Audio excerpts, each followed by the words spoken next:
Assalamu alaikum. Have you relaxed a little bit after 2 lectures?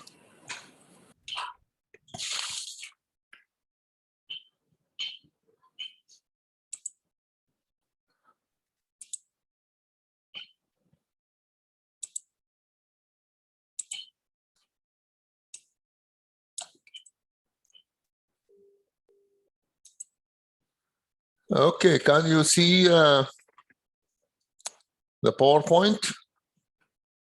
Yes, doctor. Okay, let us continue. So now this is your fourth lecture, and I think you are starting to get more pieces of the puzzle of the nervous system. The nervous system is like a jigsaw puzzle. Each lecture will add a little piece until the whole picture is completed. So we will continue now discussing the cerebral hemispheres. We already started discussing them as far as their topography is concerned, but we are going to continue into more structural features. Bismillah ar-Rahman ar-Rahim. In this talk, we will try to cover, after one slide as an introduction, we will very briefly describe the coverings. Because I have not seen the whole program, I don't know where are the coverings, the meninges are discussed, but anyhow, I think Amina will show you, practically speaking, all these coverings in detail. But today I'm going to just introduce them very quickly because they cover the cerebral hemispheres. Then the surface features we already started. I will just flash the last slide about the surface features. And then we are going to discuss a little bit the internal structures found inside the core of the cerebral hemisphere. And then we will end up with the cavities in the cerebral hemispheres. And these are also going to be shown to you, practically speaking, because you need to understand the cerebrospinal fluid circulation. You need to be able to understand the cavities, the meninges, the canals, and everything. So we already described the cerebrum as being the largest part of the brain. And we also mentioned that it is divided into 2 hemispheres by the longitudinal fissure. So you already know this piece of information. Now, these hemispheres are held together by the corpus callosum. And each hemisphere is covered with a cortex. We already discussed that. But inside, deeper to the cortex, are white and gray matter elements. So in the center of each of the cerebral hemispheres, it's a combination of white matter elements and gray matter elements, and we are going to touch on those, and later on we are going to discuss them in detail. There are cavities between the white and gray matter elements, and these are called the cerebral ventricles. So we have cavities, and these are the ventricles. Now, these ventricles contain vascular structures known as choroid plexuses, and these choroid plexuses produce a fluid known as the cerebrospinal fluid. They are produced in the brain, but they circulate around the brain, the cerebrum. This is why cerebral.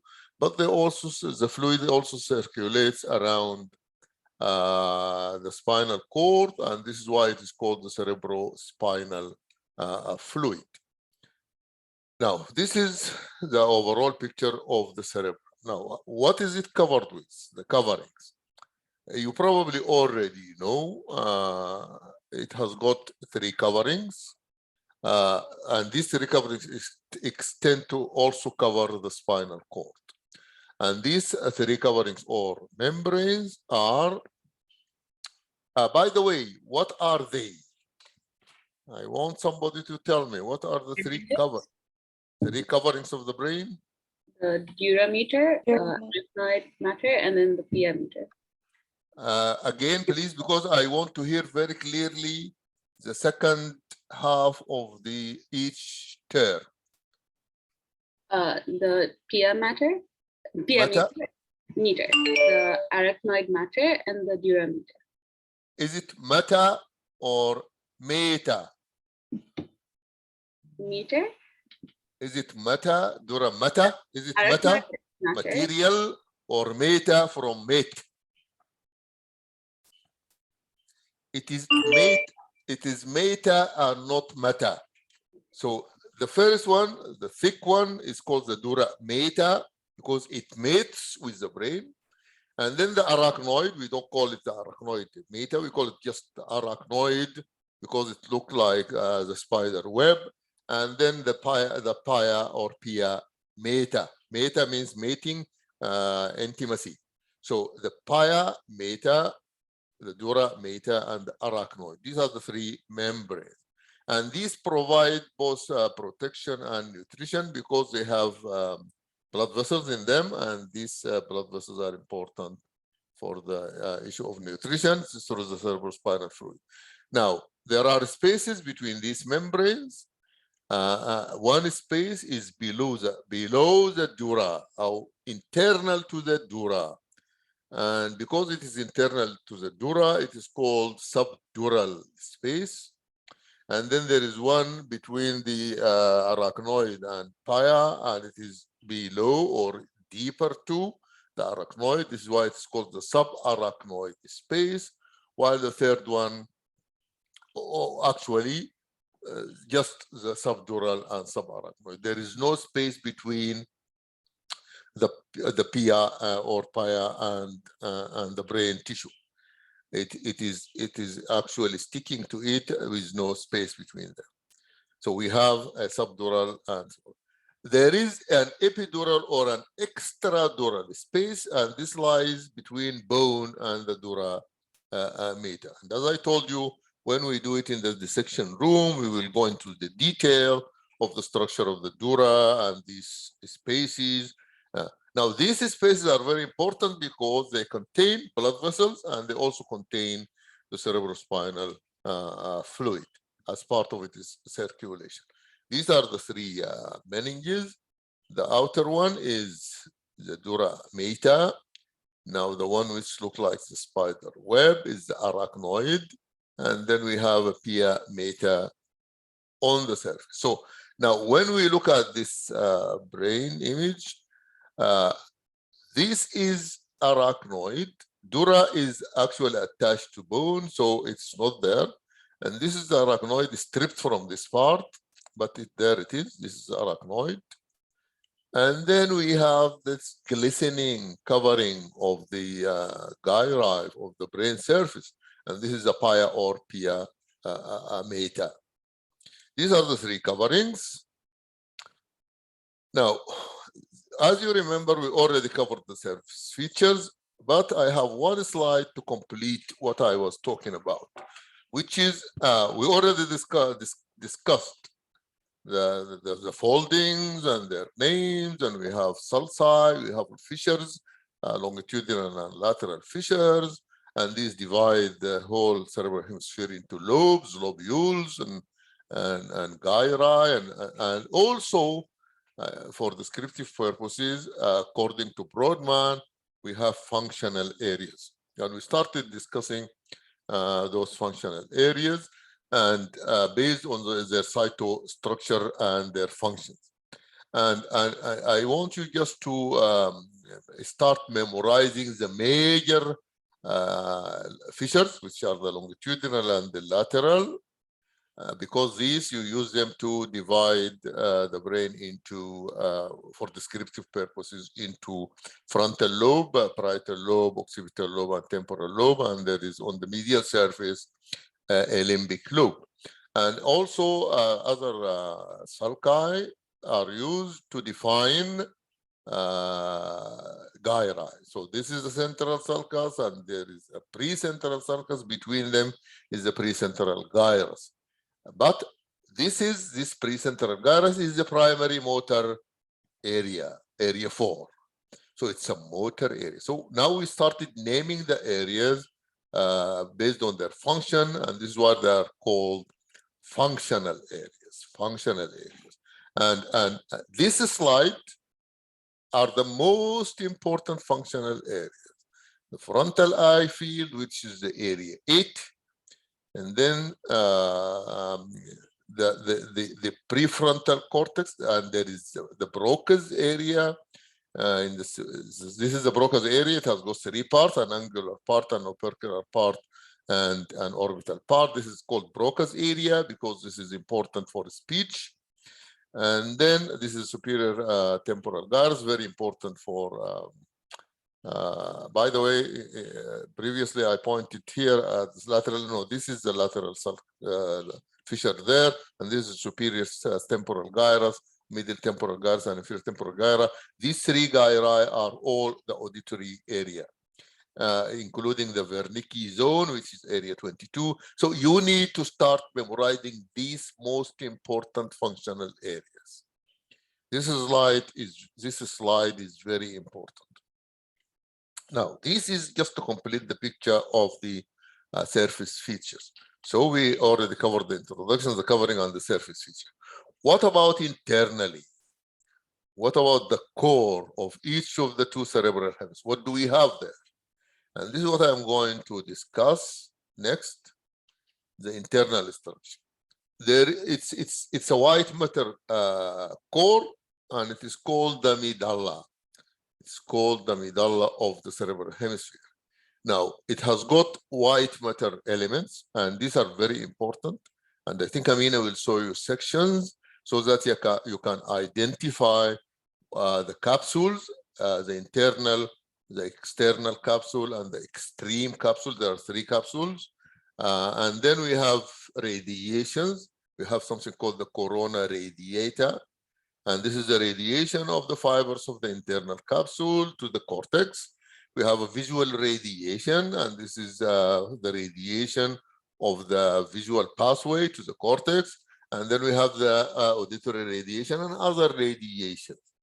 Now, the internal core is made up of 3 types of fibers. Fibers which connect structures within the cerebral hemisphere, inside the cerebral hemisphere. They are called association fibers. They associate areas within the hemisphere. And then we have projection fibers, and these projection fibers project out or in. They can come in or come out of the cerebral hemisphere to other parts. So these are called projection fibers. So any fibers going out of the cerebral hemisphere, going, for example, to the brain stem or going to the cerebellum, these are projection fibers, or coming from the spinal cord. They are also projection fibers. And then we have commissural fibers. And these connect areas in one cerebral hemisphere to the corresponding areas in the other cerebral hemisphere. And this is very important. Even this is a statement, corresponding area. So it's an area here and an area on the other hemisphere for the purpose of sharing of data. So we have 3 types of white matter fibers: association fibers, projection fibers, and commissural fibers. The largest of the commissural fibers, it's a collection that connects the 2 cerebral hemispheres, and it is called the corpus callosum, and you have already seen the corpus callosum.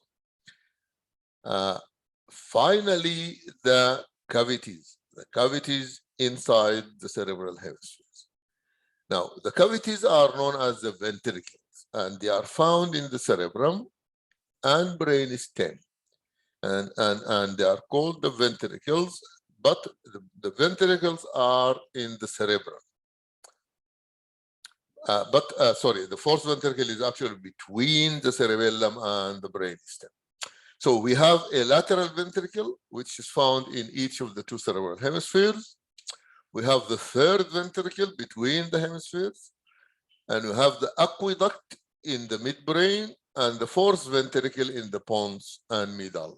Actually, in the pons and medulla, and posteriorly, it is roofed by the cerebellum. So we have two lateral ventricle, a third and a fourth ventricle, and the third and the fourth are connected through an aqueduct in the midbrain.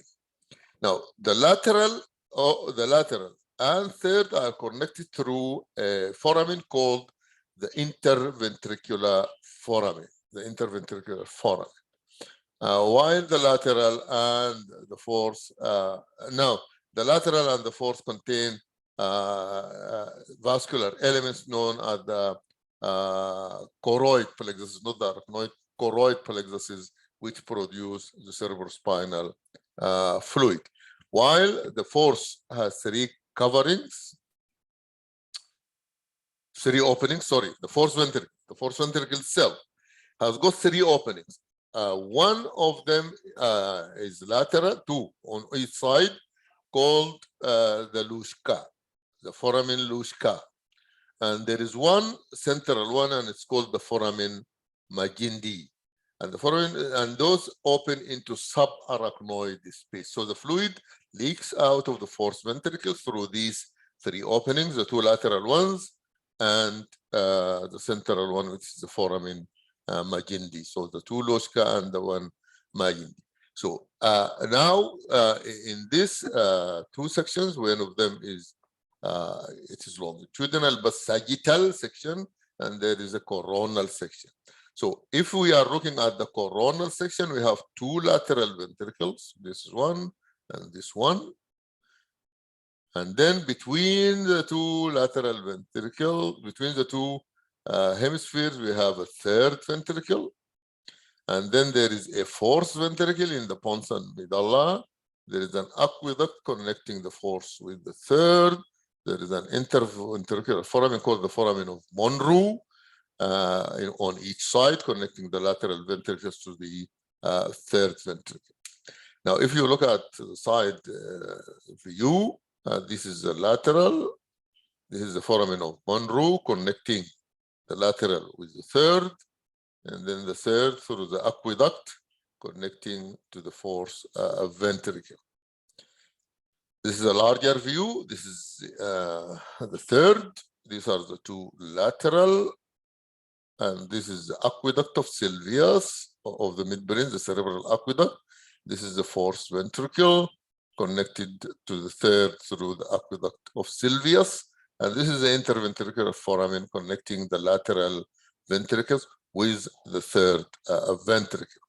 This is just an abstract view. That's enough with this structure of the ventricle.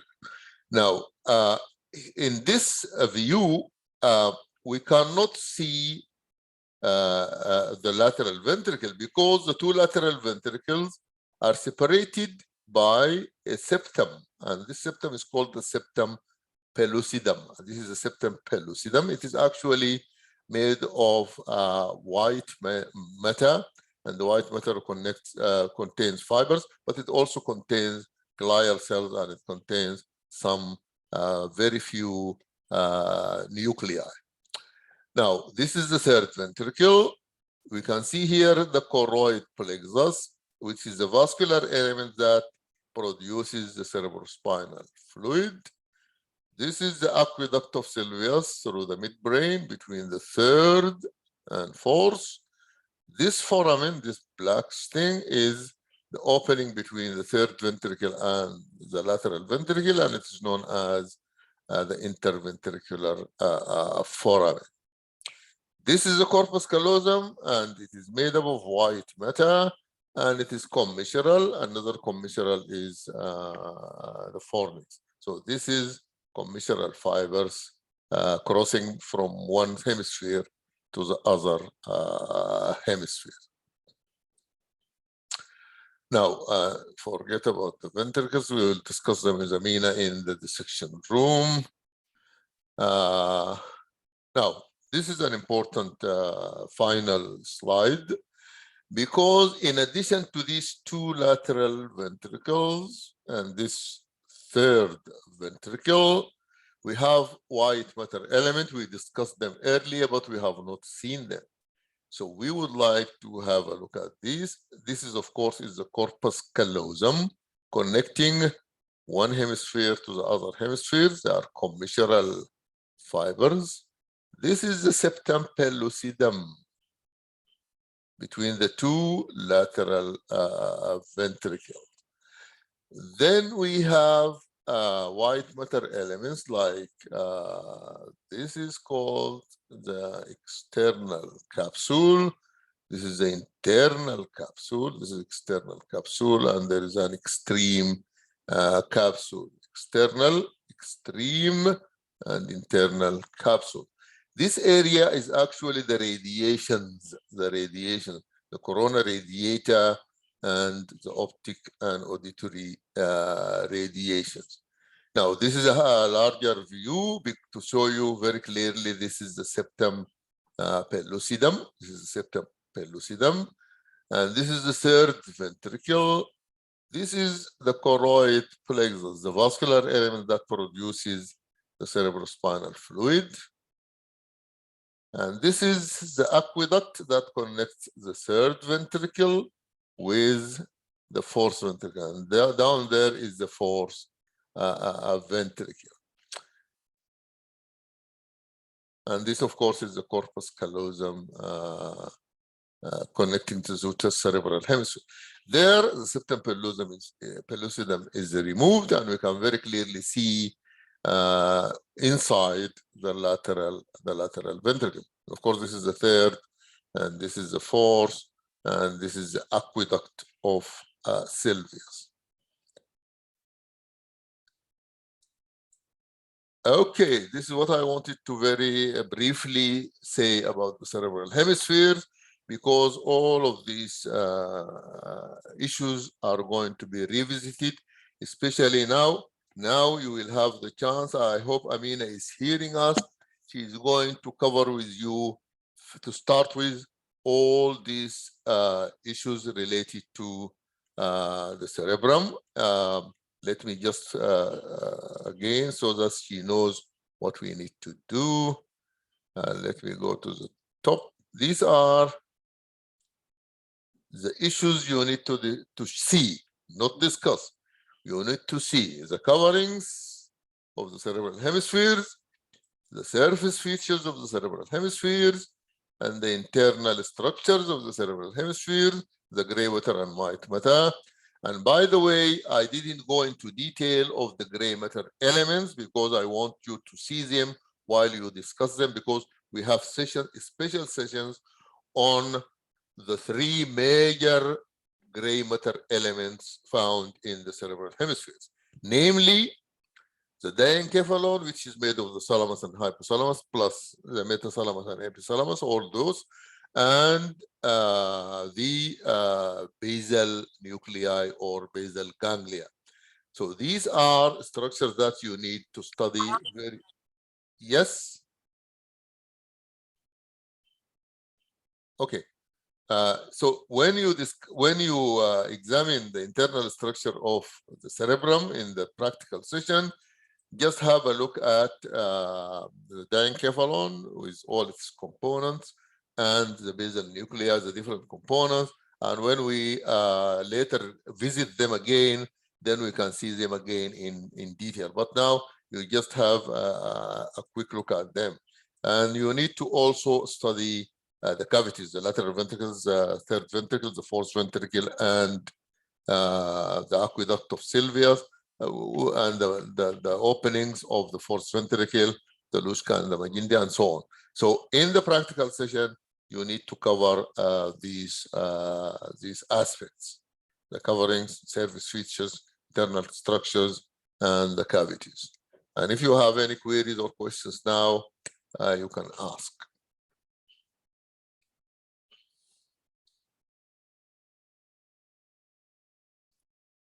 No questions? Doctor? Yes, yes. For you to go over the functional areas of the cerebrum again from the previous lecture? Yes, okay. Let me then open another presentation. Thank you for asking, because actually I wanted to cover them more, and since you asked, I can go back to one presentation that has more detail. Some images, let me stop sharing, and then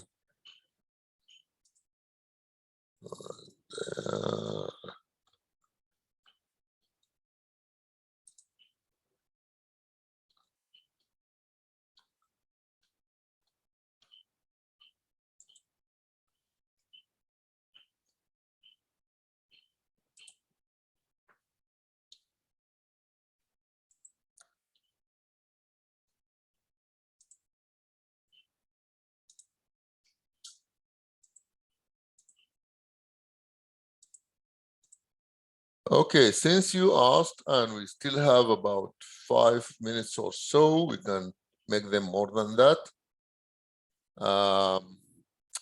Let me share, and let me start the PowerPoint.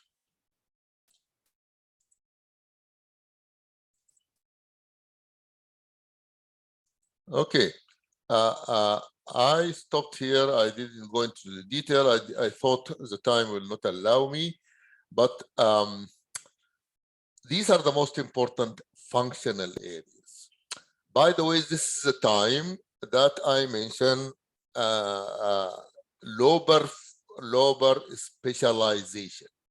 specialization of the different lobes. The first frontal lobe, which is anterior to the central sulcus and above the lateral or antero superior to the lateral sulcus. This lobe is concerned with one motor functions. So functional areas related to movement are all found in the frontal lobe, starting from area 4, which is called the primary motor cortex. And primary means this is the first one to deal directly. First one means it is connected to the target structure. So from this primary motor area, it connects through the spinal cord and brain stem with the muscles and glands, because this is the area concerned with movement and secretion. So this is the primary. It is called primary because it is directly through, of course, it is, as far as the cortex is concerned, it connects directly with the target tissue. Because we have anterior to it here, it's a premotor.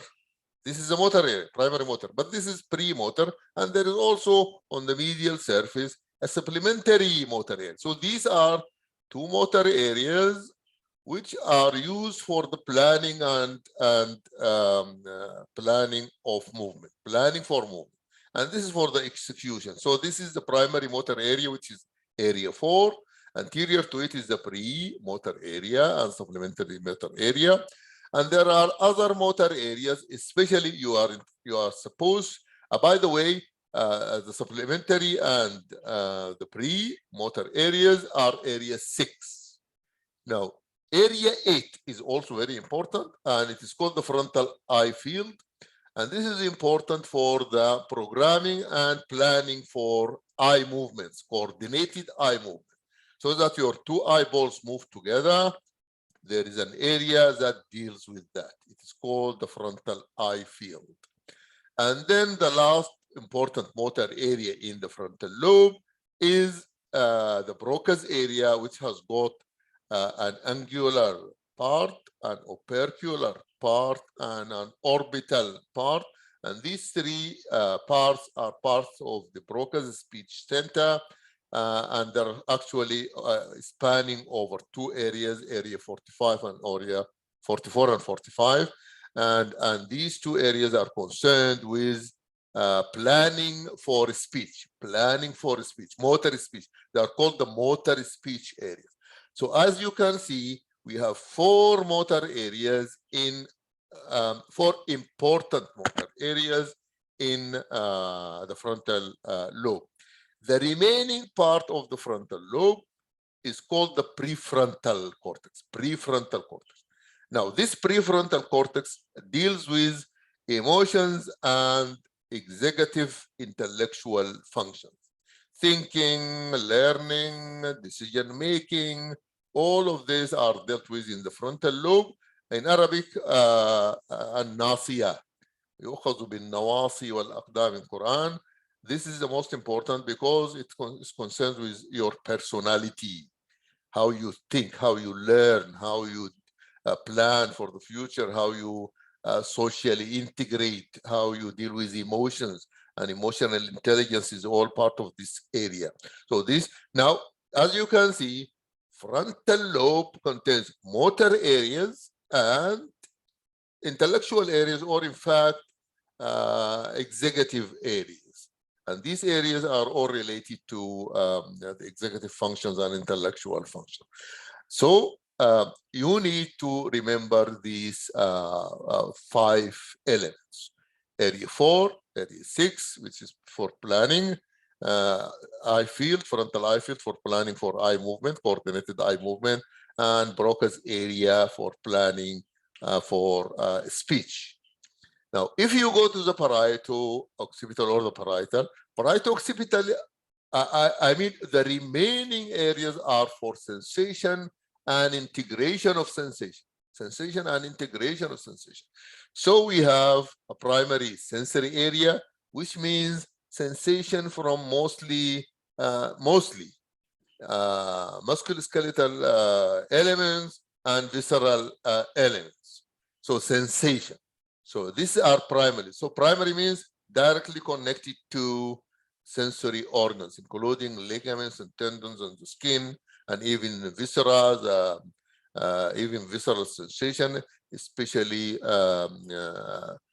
stretch and the meninges and all of that. So we have here, and then we have integrative areas for sensation. This is the primary, but this is the secondary and tertiary areas. And then we have this supramarginal area and angular gyri, which are area 39 and 40.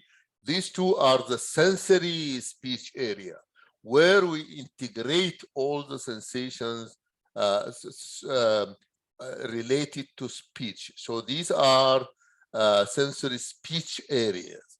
And now here we have auditory areas in the superior, middle, and inferior temporal gyri. We have speech areas, different level, auditory areas, different level of audition, including what is known as the Wernicke's area, area 22, and we have area 21 also. So these are the speech areas. So these are the major speech as major areas. Now, the whole of the occipital lobe is concerned with the visual experience. So there are visual areas both on the medial and lateral sides of the cerebral hemisphere. They deal with vision. They deal with vision. How it deals with all the areas here are related to the visual experience. Now, these areas are classified into types, 3 types. I already mentioned there are some areas called primary areas. There is a primary speech area, a primary auditory area, primary visual area, primary whatever. So we have primary motor area. So we have a primary one, primary areas, we already mentioned most of them. And these are connected to subcortical structures. So they are not connected to, they receive from cortical structures, but they connect to subcortical structures, whether in the cerebellum, midbrain, pons, medulla, spinal cord. They are connected to subcortical structures. Now, in the first, they are first in the sensory, yani they receive, the first to receive information in the cortex, and they are the last in the motor. What do we mean last in the motor? Because we start somewhere else, and the last thing is in the planning is the motor, and then from there they deal with subcortical structure. Also in the cognitives, they are cognitive or intellectual ones. Now, then we have secondary, and we call them unimodal because they are secondary, but they deal with one issue. For example, The secondary auditory area deals with also just hearing.